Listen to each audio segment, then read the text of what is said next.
Break के बाद आपका दोबारा खैर मकदम है। बढ़ते मस्जिद अहम खबरों की जानिब। मरकज़ की मोदी हुकूमत ने मरकज़ के ज़ेर इंतज़ाम ख़ित्ता जम्मू और कश्मीर से 10,000 पैरा मिलिट्री फोर्सेस को वापस बुलाने का बड़ा फैसला लिया है।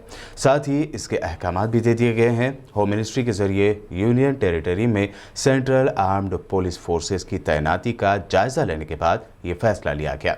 एक अफसर ने बताया कि कल 100 से APF की कंपनियों को फौरी असर से वापस बुलाने का हुक्म मिला है। इन कंपनियों को पिछले साल आर्टिकल 370 हटाए जाने के मरकज़ी हुकूमत के फैसले से पहले जम्मू कश्मीर में तैनात किया गया था। अब इन कंपनियों को वापस उनके बेस लोकेशन पर भेजा जाएगा। गांधी परिवार और ख़ास तौर पर राजीव गांधी को हमेशा तनकीद का निशाना बनाने वाले वज़ीर-ए-आज़म नरेंद्र मोदी ने आज साबिक़ वज़ीर-ए-आज़म राजीव गांधी को यौम पैदाइश पर सलाम पेश किया।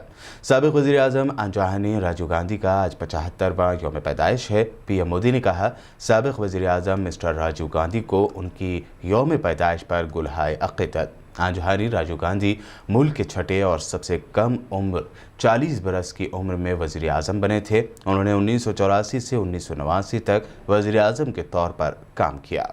तौहीन अदालत मामले में सुप्रीम कोर्ट ने मारूफ सीनियर वकील प्रशांत भूषण पर सज़ा के लिए सुनवाई को टाल दिया है। साथ ही अदालत ने प्रशांत भूषण को अपने रिटर्न बयान पर फिर से गौर करने को भी कहा और उन्हें इसके लिए 2 दिन का वक्त दिया है। अदालत की तौहीन के मामले पर सुनवाई के दौरान सीनियर वकील ने कहा कि वो हर तरह की सज़ा के लिए तैयार हैं। प्रशांत भूषण ने कहा कि मेरे ट्वीट एक शहरी के तौर पर मेरे फ़र्ज़ की अदायगी करने के लिए थे। ये तौहीन के दायरे से बाहर हैं। NCP सुप्रीमो शरद पवार ने कहा है कि एक्टर सुशांत सिंह राजपूत की मौत के मामले में CBI की जांच में महाराष्ट्र सरकार पूरी मदद करेगी। पवार ने ट्वीट करते हुए कहा कि उन्हें भरोसा है कि महाराष्ट्र सरकार सुप्रीम कोर्ट के फैसले का एहतराम करेगी। अपने ट्वीट में उन्होंने सोशल एक्टिविस्ट नरेंद्र दाभोलकर के कत्ल के मामले को भी याद किया।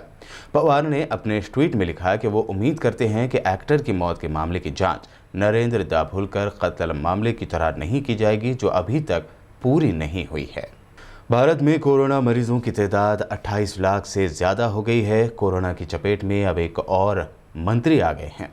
मोदी कैबिनेट के minister Gajendra Singh Shekhawat corona positive पाए गए हैं। वो union minister of water and power हैं। इससे पहले home minister Amit Shah, petroleum minister Dharmendra Pradhan भी कोरोना से मुतासर हुए थे। गजेंद्र शेखावत ने कहा कि सेहत खराब होने के बाद उन्होंने अपना कोरोना टेस्ट करवाया और उनकी रिपोर्ट पॉजिटिव आई है। डॉक्टर की सलाह पर अस्पताल में भर्ती हो रहे हैं। उनके कांटेक्ट में आने वाले तमाम लोगों से उन्होंने कोरोना टेस्ट करवाने की अपील की है। मुल्क में कोरोना का कहर तेज़ी से जारी है। इसके बावजूद BJP ruling state Madhya Pradesh के छिंदवाड़ा में हर साल मुनक़्क़द किए जाने वाले गोटमार मेले की धूम भी जारी है। इस मेले में 2 गांव के लोग एक दूसरे पर पत्थर फेंकते हैं। छिंदवाड़ा के पांडोरना इलाके में हुए इस गोटमार मेले में 110 लोग जख्मी हुए हैं। वहीं पुलिस की एक गाड़ी भी तबाह हो गई है। मेले के दौरान के फुटेज भी सामने आए हैं, जिसमें साफ तौर पर नजर आ रहा है कि यहाँ ना तो कोरोना वायरस का खौफ है और ना ही गाइडलाइंस तोड़े जाने के बाद पुलिस का डर। इस मेले में सैकड़ों की तादाद में लोग एक दूसरे पर पत्थर फेंकते हुए नजर आ रहे हैं। पड़ोसी रियासत आंध्र प्रदेश के कोरोना से सबसे ज़्यादा तीसरी रियासत बनने के बाद अब तेलंगाना के अजला में भी कोरोना के केसेस बढ़ते जा रहे हैं। आइए देखते हैं पिछले 24 घंटों में तेलंगाना भर में क्या रही सूरत हाल। रियासत तेलंगाना में पिछले 24 घंटों के दौरान कोरोना के 1724 पॉजिटिव केसेस सामने आए हैं, जिसके बाद रियासत भर में कोरोना पॉजिटिव केसेस की तादाद 97,424 हो गई है। पिछले 24 घंटों में 10 अफराद की कोरोना वायरस से मौत भी हुई है, जिसके बाद रियासत तेलंगाना में इस वबा से मरने वालों की तादाद 729 हो गई है। पिछले 24 घंटों में 1195 अफराद रिकवर भी हुए हैं। पिछले 24 घंटों में GHMC लिमिट्स में 395 केसेस दर्ज हुए हैं। इसी तरह तेलंगाना में सबसे ज़्यादा 169 केसेस रंगारेड्डी में दर्ज किए गए, तो वहीं जयशंकर, भोपालपल्ली और कोमरम भीम आसिफाबाद में सबसे कम 7 केसेस दर्ज किए गए। कोविड-19 के इस वबाई दौर में मुहर्रम जुलूस के मुतालिक तेलंगाना वक्फ बोर्ड की जानिब से गाइडलाइन जारी की गई हैं। शिया उलमा व ज़ाकिरीन के सदर और तेलंगाना वक्फ बोर्ड के रुकन डॉक्टर सैयद निसार हुसैन हैदर आगा ने मीडिया से बात करते हुए गाइडलाइंस के बारे में जानकारी दी। उन्होंने बताया कि इस साल मुहर्रम जुलूस हमेशा से बिल्कुल अलग होगा। मोमिन कराम वक्फ बोर्ड की जानिब से मुहर्रम के इंतज़ामात के लिए एक सर्कुलर जारी किया गया है।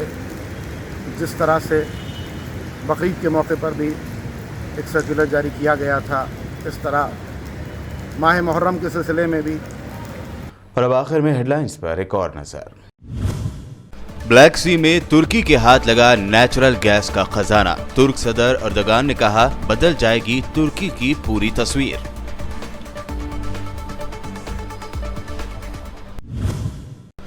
सऊदी अरब की इकोनॉमी हो रही है तबाह, बढ़ाया गया VAT. Saudi oil company Aramco से छिन गया नंबर 1 का ताज।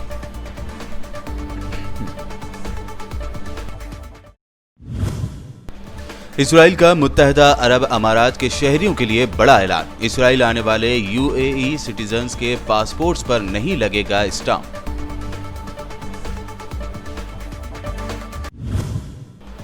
किसी भी तरह की जंग या मुहिम के लिए तैयार रहे, इजिप्ट के सदर अब्दुल फत्ताह अल सीसी का फौज को हुक्म।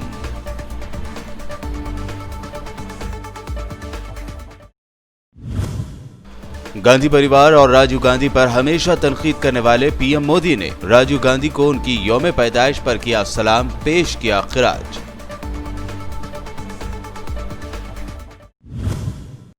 और प्रशांत भूषण को अपने बयान पर दोबारा गौर करने के लिए सुप्रीम कोर्ट ने दिया 2 दिनों का वक्त। प्रशांत भूषण ने कहा, हर सजा के लिए हूं तैयार। बीबीएन के बुलेटिन वर्ल्ड न्यूज में ये थी दुनिया भर की अहम खबरें। यूट्यूब पर बीबीएन चैनल को सब्सक्राइब जरूर करें। जरूरतमंदों की मदद के लिए आगे आएं और देखते रहिए बीबीएन चैनल।